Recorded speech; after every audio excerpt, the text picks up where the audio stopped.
Batista's zoning, I mean, it's just all mid projectile. Mid laser is just being spanned from full screen. And so Tsurugi has that force function. He can just blitz right through. And you do have to worry about lows here and there. 2C for Batista is especially strong because it reaches so far.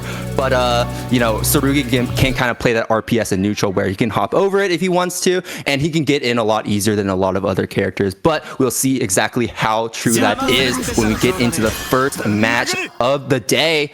Tom Clancy versus Jason Luna. Hell yeah, game number 1. And I like that you bring up the 2C, right? A lot of other characters you might have to worry about 2A or 2B as these low options, but as far as Batista's concerned, those are, you know, mids, right? So not something that's going to be breaking the armor, but it is something that's going to be breaking the defense here. But still, Tom Clancy waking up with the 2A, says no, let me take my turn back. Bit of a drop combo right here, but we're all right. Tom Clancy here just staying for full screen, and there it is. Just gets clipped low. That's the first piece of interaction, the first way to beat that force function, which many seem to say is pretty belligerent, but there are clear counterplay towards it. And now Tom Clancy here stuck in the corner, trying to slide on his way out, spending some meters, staying plus, but just going to respect Jason right here, probably trying to respect that C flash kick. And now you're getting thrown into the corner, has the Vorpal cycle, and is going to get the combo. This should be enough to kill.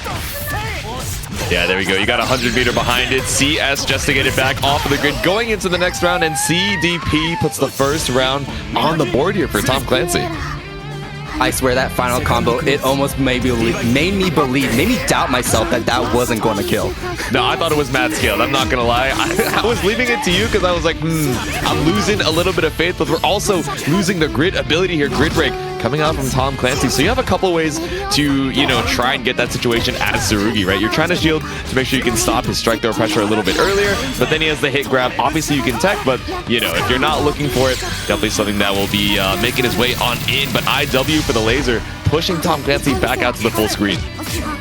Interesting to use the IW right there too. You did get a lot of damage, but now you're removing some really important defensive options as Batista. C flash kick especially is really effective against Tom Clancy's pressure right here as Tom Clancy gets this combo, drops it again, still has this advantage. Nice assault over that fireball, and it's still in your face. However, Jason has the Vorpal cycle on hand, but will not be able to use it as Tom Clancy finds that 2A starter and throws you into the corner, finishing off the game.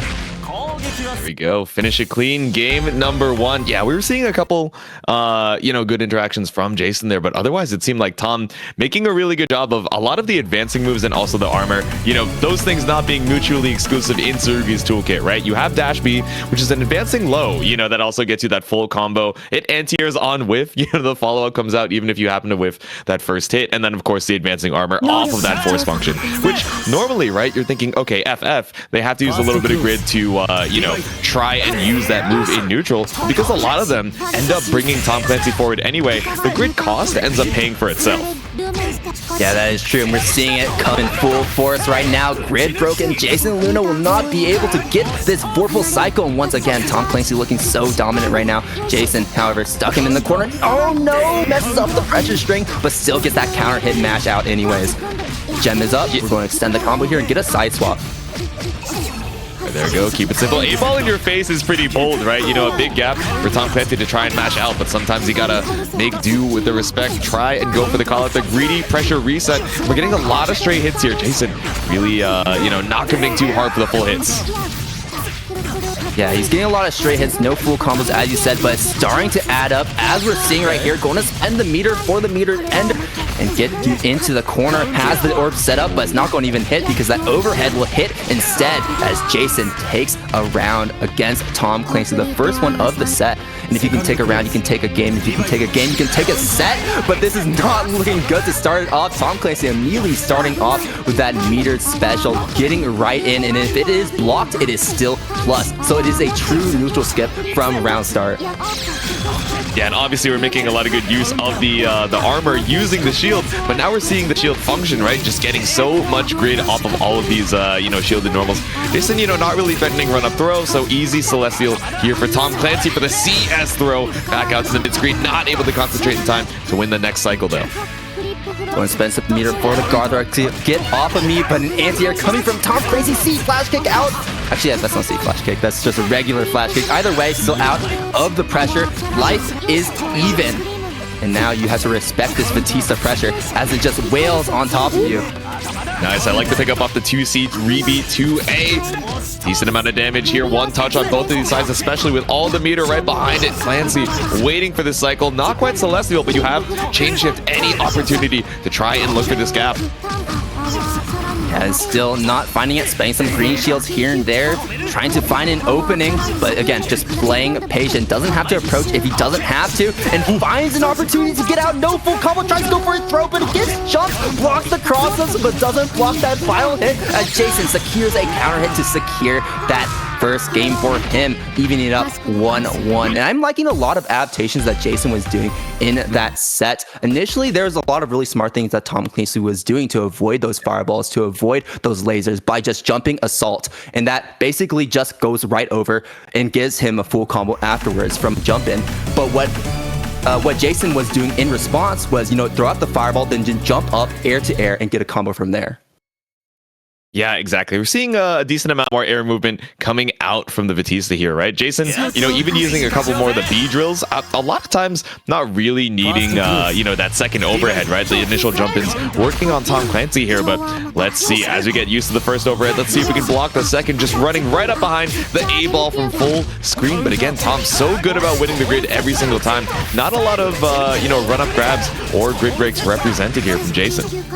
As you say that, a grab coming from Tom Clancy, and Jason actually doing a good job at avoiding it. Oh, wow. Actually, just a counter hit, and now that was a very favorable trade, throwing you into this combo. Jason has the orb set up, the DP coming out. Tom Clancy has been known to have extremely good DP sense, knows exactly when to break out, and there was not a single one that has been blocked so far.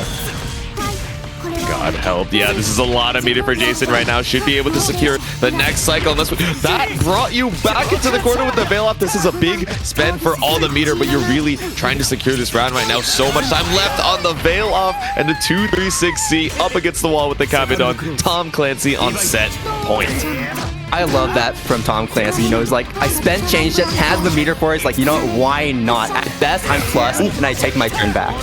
Oh my god, did you see that? The ICJC. So these C normals, right? If you increase them on Tsurugi, get a little bit of armor, get a little bit of guard point as well to go on through the keep away attempts from Jason. Able to tech out of the corner, but still gets caught up on the other side. Beautiful pickup with the dash B. Yeah, it's going to be getting closer and closer to that 200 meter. Has so much resources on hand and should be able to close it out here. CBO just for the finish right here. No, as I say that, my God. Go into IW, and now is going to face this combo. All that meter drained from him. Nice attack on the gold throw. And Jason just backing up right now, cannot take another hit, and that will be it. Tom Clancy finds it with a single 2B. And I imagine this is kind of muscle memory from the previous version, right? Tom Clancy able to take it 2-1 and move on to the next round, but